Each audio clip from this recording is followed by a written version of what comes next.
times during the journey, you'll partake in a lot of action sequences where things get a little more Super Mario. These do a great job in helping me absorb the undoubtedly simple combat mechanisms of the game, and it feels good knowing that the coins I can collect lead to more than just a high score. The isometric platforming doesn't rub me in the right way, but it's still more tolerable than anything I had to deal with in Sonic 3D Blast. That is until near the end of the game, where things get a little too precise for my liking, smooth control or not. Falling from a high area with no means of getting back without going the long way around is a bit annoying too, but I can only recall about 3 times where that happened to me. The Super Mario RPG rewards you with goodies for a lot of things, and I believe that it's a great idea to encourage players to press on and to keep playing. The writing and characterizations of everyone are something I love to re-experience when I'm booting the game up, but one of the most important elements of an RPG, the battle system, falls a bit on the average side. But, notwithstanding that, I think this makes for an excellent starting point for those that are very skeptical about playing a classic role-playing game, but love the qualities of a Super Mario game. You don't even need to be a fan of Mario to consider this to be your first RPG title. The sheer power of this game's user-friendliness can do a wonderful job in teaching a player how a game like this works. Though personally, I also think a game like Final Fantasy IV can do all of that and more, but that's a review for another day. Speaking of Final Fantasy, I know a lot of you guys were wondering just when exactly is the next live stream session of Final Fantasy VII, and don't worry, I'm getting back to that real soon. In fact, I'm going to be visiting that repeatedly throughout the month because I'm going to be taking a small break from reviews, folks. I got a personal project I want to work on, and I need to just get away from it all in order to finish it.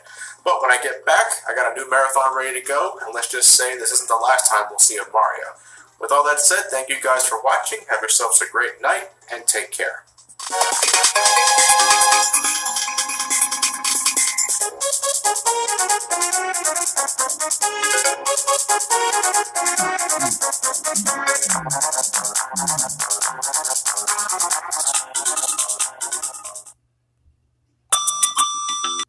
If it was my second or third playthrough, I discovered a hidden bonus room in World 3-1 where I can score extra lives easily. Thinking it was something I could abuse, I tried to go back to the bonus room and to my surprise and utter horror, I suddenly found myself extremely high in the sky in an unknown area. I fluttered exhaustively trying to stay alive, and then unexpectedly I was back in the first level of the game. I don't know how the hell it happened, I never attempted to go to that bonus room ever again until this review, but shit like that makes you remember a video game.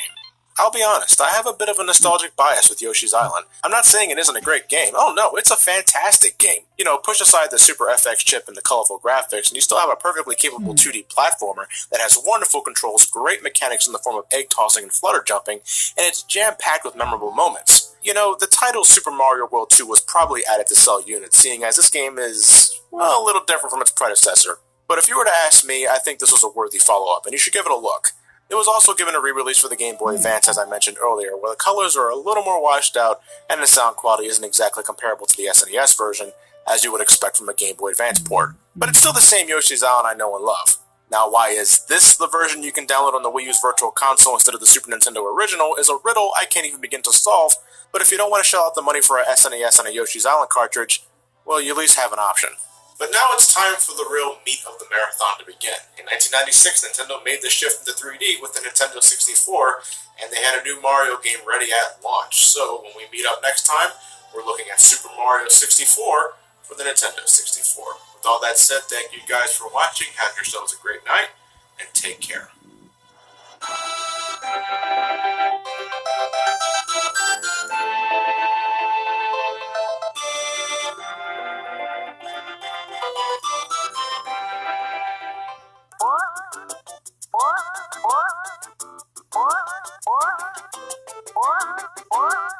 Invasive. I can commend the DS version for having a better camera, and the fact that the L button resets everything to behind the character is a feature I wholeheartedly adore. But this control scheme could have been so much better. Playing it on the 3DS with the circle pad results in things feeling a bit better, but the accuracy is still a far cry from the analog stick on the N64.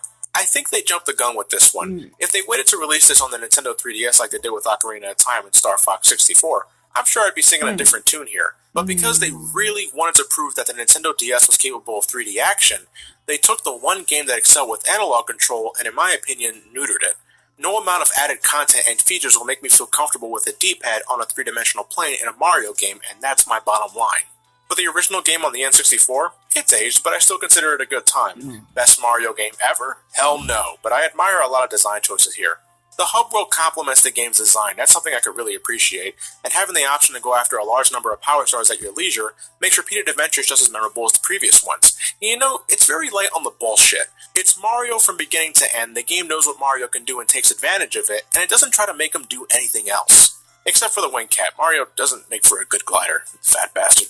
But that was it. Mario personally only had one platforming game on the Nintendo 64, and it wasn't until 6 years later on the Nintendo GameCube that the next 3D game in the lineup was released, Super Mario Sunshine.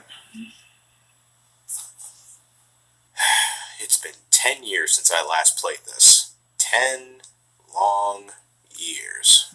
Well then, I suppose I'll see you guys for the next video. Yes, I certainly will.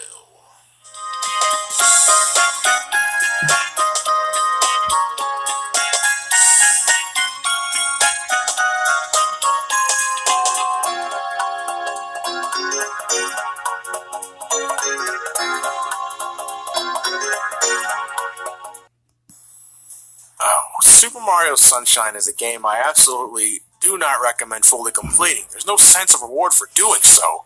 Reflecting on the severe amount of trial and error, the amount of time you'll spend searching for the 240 blue coins, some of which can be extremely cryptic, and what you have to show besides a completed save file is just not worth it. Here's the kicker though, when you're just playing to reach the final battle with Bowser in the end, Super Mario Sunshine is great. In some ways I find it better than Super Mario 64. Smoother control, a better camera, some very interesting level design, fun challenges that won't make you break your controller, and while the game may be a bit alienating to longtime Mario fans with its surreal world and enemy design, I look at it as a breath of fresh air. It's different, but it's still a 3D Mario game in its core.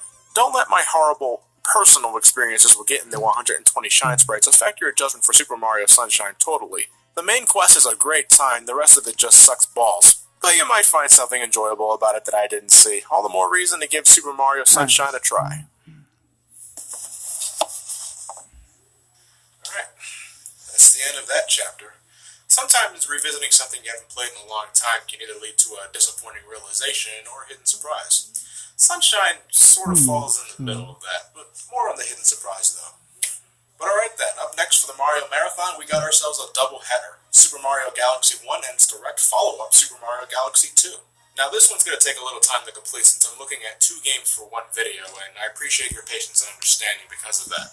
But it's not like August is going to be completely devoid of content. There's a certain hacking contest making its return to this channel that I may or may not do some live streams on, but more info on that later. In the meantime, thank you guys for watching, have yourselves a great night, and take care. The world's a special place. Cherish life and never waste. Everyone loves a sunshiny day.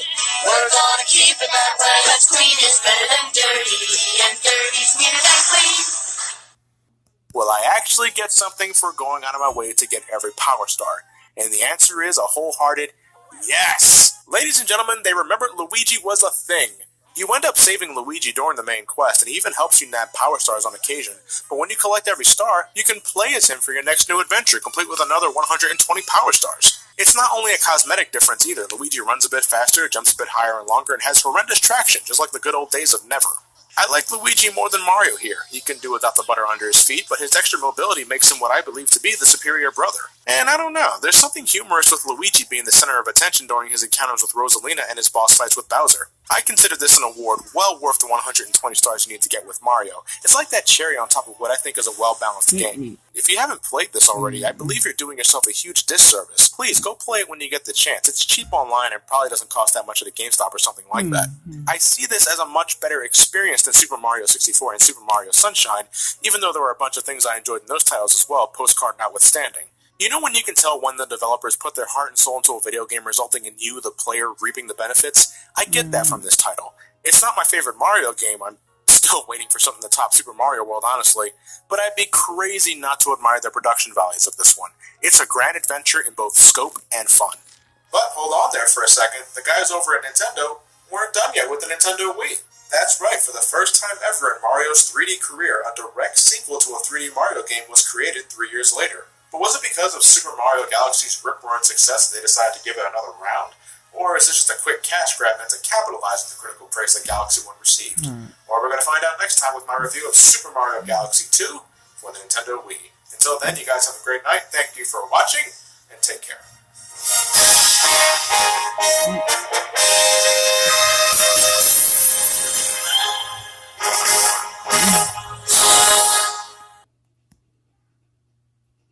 Fact that you were just playing Galaxy 1 again, and he needed to grab every star with him to unlock Grand Finale Galaxy. The disparity here is that Grand Master Galaxy is an actual, very challenging level, while Grand Finale Galaxy was just a comfortable stroll through the Star Festival. It's all bragging rights in the end. You get all the power stars and the green stars to say that you did it, and to show off that lovely 242 star save sitting on your file select screen. That's not what drives me to complete Mario games personally, but I know there's a substantial amount of people who play the games for that very reason. Putting the green stars behind me, Super Mario Galaxy 2 somehow manages to tread familiar waters and still be an amazingly fun time. That's not easy to do, and I see that as proof of its quality. But I would not recommend playing Galaxy 2 right after playing Galaxy 1. It was a great time, no doubt, but I was getting a little worn out by the end of it all. Galaxy 2 does enough differently to earn that number 2 on its title, but the groundwork is still very familiar, and only hardcore lovers of the first Galaxy can probably get away with playing both games back to back. Give it some time to stew, and I assure you the end result will be one of Mario's greatest adventures, period. Which one is better? Who the fuck cares? Does that really matter? They're both amazing. And I don't care if you think that's a cop-out. Get your ass moving and play these games. No, I did not forget about Super Mario 3D Land for the Nintendo 3DS. I just forgot to put it on display at the beginning of the marathon, that's all. Okay, yeah, I totally did forget about it. But I swear it's not because I don't like the game. I honestly forgot. Then again, I don't have many memories with this one, despite the game being only a few years old. A 3D title for a new handheld. This is another Super Mario 64 DS. So we just got to wait and see, will we? Thank you guys for watching. Have yourselves a great night, and take care.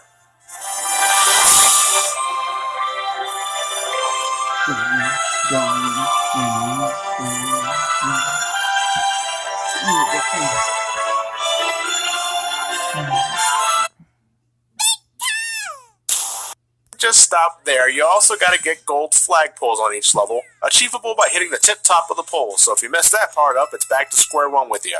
And then, yes, there is indeed more. Every level must be completed as both Mario and Luigi. That's 4 fucking run-throughs. Guys, it's okay. It's a handheld Mario game. It's perfectly fine if it's short. It doesn't cost as much as a console game. The standards aren't nearly as high. It's alright. The extra level is a real nut grabber, though. I recommend using the Tanuki suit, but only after the fight with Boom Boom and Pom Pom. The thing ends up killing me more often than not during these tight-ass platforming sequences because I've become too reliant on it. Well played, developers. Look at that. All that damn padding for a thank you message. Well, you're welcome, Nintendo. Happy to play the game, but next time take it easy with the fucking repeats. When I said I didn't remember much of my first playthrough in 2011, I think I can see why. Super Mario 3D Land lacks a visual and gameplay identity. The only standout aspect here is the whole 3D game playing like a 2D game. The one dynamic you'll be undoubtedly focusing on the most is the fun factor for this title. 3D Land is a good game for the Nintendo 3DS, but it's little more than a distraction if you're a dedicated follower of the franchise. Generally speaking, it's good old family-friendly fun that anybody can play. This could be a good starting point for the two of you out there that are unfamiliar with the Super Mario Bros. Experience. It teaches you the fundamentals without holding your hand, though hand-holding is available should you feel the need to take it. I won't judge. Out loud. Now, I don't know about you guys, but I'm about ready to end this Mario Marathon. The official ending of summer will be here before you know it, and God, October's almost here already, and there's a lot going on that month.